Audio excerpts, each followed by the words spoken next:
Hello everyone, आज की इस वीडियो में हम जो सेल ऑर्गेनेलिज डिस्कस करने जा रहे हैं वो है ग्लाइऑक्सीसोम। ग्लाइऑक्सीसोम भी पैराऑक्सीसोम की तरह एक single membrane bounded cell organelles है। सबसे पहले हम इसके वर्ड मीनिंग के ऊपर फोकस करेंगे। तो वर्ड मीनिंग की बात करें तो glyoxysome is the combination of two word, एक है ग्लाइऑक्सी और दूसरा है सोमा। ग्लाइऑक्सी का वर्ड्स हम यूज़ करते हैं glycolic acid. Glycolic acid glyoxysome में पाए जाने वाला वो सेल ऑर्गेनेलिज है जो ग्लाइऑक्सिलेट साइकिल को रन करता है। और सोमा का वर्ड्स हम यूज़ करते हैं बॉडी के लिए। ग्लाइऑक्सीसोम क्या है? Glyoxysome single membrane bounded cell organelles है जो सिर्फ और सिर्फ प्लांट और फिलामेंटस सल्जी में पाया जाता है, जबकि ग्लाइऑक्सीसोम जो है वो एनिमल किंगडम के अंदर जो है वो एब्सेंट होता है। यहाँ पे आपके सामने जो है वो ये ग्लाइऑक्सीसोम की जो है वो डायग्राम को मैं आपके सामने एक्सप्लेन करने जा रहा हूँ। ये आप देखें, आपको ग्लाइऑक्सीसोम की डायग्राम नज़र आ रही है। ग्लाइऑक्सीसोम की जो डायग्राम है वो पैराऑक्सीसोम की डायग्राम की तरह ही है। अब मैंने ये कहा कि जो ग्लाइऑक्सीसोम है ये single membrane bounded cell organelles है। इट्स मीन कि ग्लाइऑक्सीसोम बाहर से सिर्फ और सिर्फ जो है वो एक ही सिंगल लेयर के ज़रिए या सिर्फ और सिर्फ एक ही सिंगल मेम्ब्रेन के ज़रिए कवर किया होता है। आप देखें यहाँ पे ये आपको जो है वो सिंगल मेम्ब्रेन नज़र आती है ग्लाइऑक्सीसोम में, और ये जो इसकी सिंगल मेम्ब्रेन जो होती है ये लिपिड बाइलेयर से मिलकर बनी होती है। ऑलमोस्ट मैं आपसे पहले भी कह चुका हूँ कि ज़्यादातर सेल ऑर्गेनेलिज की जो सेल मेम्ब्रेन होती है उसकी केमिकल कंपोजिशन जो होती है वो सेल मेम्ब्रेन की तरह ही होती है। तो यहाँ पे ग्लाइऑक्सीसोम की जो सेल मेम्ब्रेन है ये भी लिपिड बाइलेयर से मिलकर बनी होती है, और इसके अलावा इस लिपिड बाइलेयर के अंदर जो है वो प्रोटीन भी जो है वो एम्बेडेड होती हैं।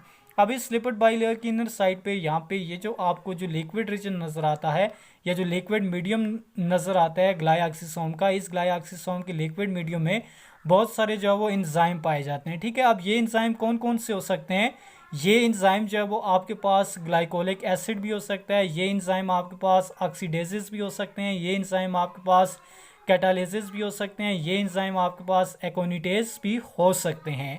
और ये जो ग्लाइऑक्सीसोम है इसके अगर हम साइज़ की बात करें तो ग्लाइऑक्सीसोम का जो साइज़ है वो 0.6 mm से लेकर 0.8 mm के जो है वो दरमियान में होता है।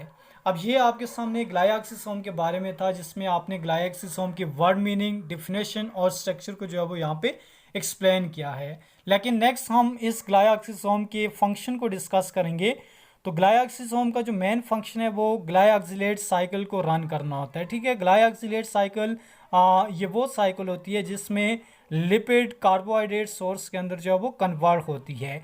और ये जो ग्लाइऑक्सिलेट साइकिल है ये उन प्लांट की सीड के अंदर टेक प्लेस होती है जिन प्लांट के सीड के अंदर लिपिड स्टोर होती है।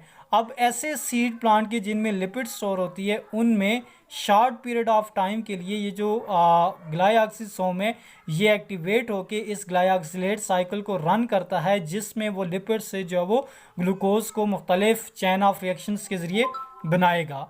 अब जिस तरह आप देखें ये आपके पास एक लिपिड कंटेनिंग सीड है, इस लिपिड कंटेनिंग सीड में ग्लाइऑक्सिलेट साइकिल होगी, और इस लिपिड कंटेनिंग सीड में जो लिपिड है वो सबसे पहले एसिटाइल को एंजाइम ए में कन्वर्ट होगी, एसिटाइल को एंजाइम ए से फिर जो है वो सक्सीनेट में कन्वर्ट होगा, और सक्सीनेट जो होगा वो आगे ग्लूकोज या कार्बोहाइड्रेट्स में कन्वर्ट होगा। तो आप देखें ग्लाइऑक्सिलेट साइकिल में लिपिड से ग्लूकोज या कार्बोहाइड्रेट्स बन रहे हैं। तो ऐसी साइकिल को जिसमें लिपिड जो सीड में पाया जाता है वो ग्लूकोज में कन्वर्ट हो, इसको हम ग्लाइऑक्सिलेट साइकिल का नाम देते हैं। और इस प्रोसेस को हम ग्लूकोन्यूजेनेसिस का भी नाम दे सकते हैं, क्योंकि ग्लूकोन्यूजेनेसिस एक ऐसा प्रोसेस है जिसमें नॉन कार्बोहाइड्रेट सोर्स से कार्बोहाइड्रेट्स बनते हैं। तो यहाँ पे नॉन कार्बोहाइड्रेट सोर्स क्या है? लिपिड है, और कार्बोहाइड्रेट सोर्स क्या है? ग्लूकोज। तो नॉन कार्बोहाइड्रेट्स लिपिड से क्या बन रहा है? कार्बोहाइड्रेट्स ग्लूकोज बन रहा है। इस प्रोसेस को हम ग्लूकोन्यूजेनेसिस का नाम देते हैं।